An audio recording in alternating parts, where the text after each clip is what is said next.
নগদ থেকে কিভাবে বিকাশে টাকা ট্রান্সফার করবেন? আপনার মোবাইলে যদি নগদ অ্যাপটি না থাকে সেক্ষেত্রে প্লে স্টোর থেকে ডাউনলোড করুন, আর আগে যদি থাকে সেক্ষেত্রে আপডেট করুন। নগদ অ্যাপে ঢুকলে যে ইন্টারফেসটা আছে সেখানে ট্রান্সফার নামে একটি অপশন থাকবে, সেখানে ক্লিক করব। এখানে এনপিএসবি নামে যেই লেখাটি আছে এটার নিচে দুটো অপশন আছে, ব্যাংক অ্যাকাউন্ট আর একটা হচ্ছে মানি ওয়ালেট। সো আমরা মানি ওয়ালেটে ক্লিক করব। এখানে আপনি যেই নাম্বারে টাকা পাঠাতে যাচ্ছেন সেই বিকাশ নাম্বারটি দিয়ে দিবেন।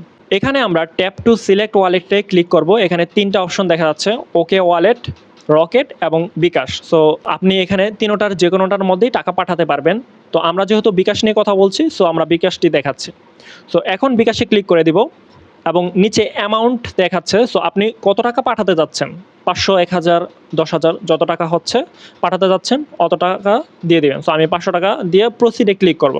তো দুঃখিত, এখানে আমার যেহেতু টাকা নাই, ইনসাফিসিয়েন্ট টাকা দেখাচ্ছে। সো প্রসিডে ক্লিক করলে কত টাকা আপনি পাঠাচ্ছেন এবং সেই টাকার উপর কত টাকা চার্জ আসতেছে সেটা আপনাকে দেখিয়ে দেবে এবং আপনাকে ইন্টার পিন নাম্বার লিখতে বলবে। সো আপনি পিন নাম্বার দিয়ে দিবেন অ্যান্ড দেন আপনি যদি ট্যাপে ক্লিক করেন সেক্ষেত্রে কিন্তু আপনার টাকা চলে যাবে।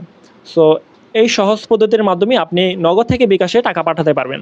আর আমি যদি আমার পার্সোনাল ওপিনিয়ন বলি, এটা একবারই খুব প্রয়োজনীয় আমার মনে হয় না, কারণ কেউই চাইবে না যে নগদ থেকে বিকাশে টাকা পাঠিয়ে 8 টাকা চার্জ দিয়ে প্রায় 8.5 টাকা লাগে, 8.5 টাকা চার্জ দিয়ে পরে আবার বিকাশ থেকে 18.80 এরকম সামথিং কিছু এই চার্জ দিয়ে টাকা উঠাবে।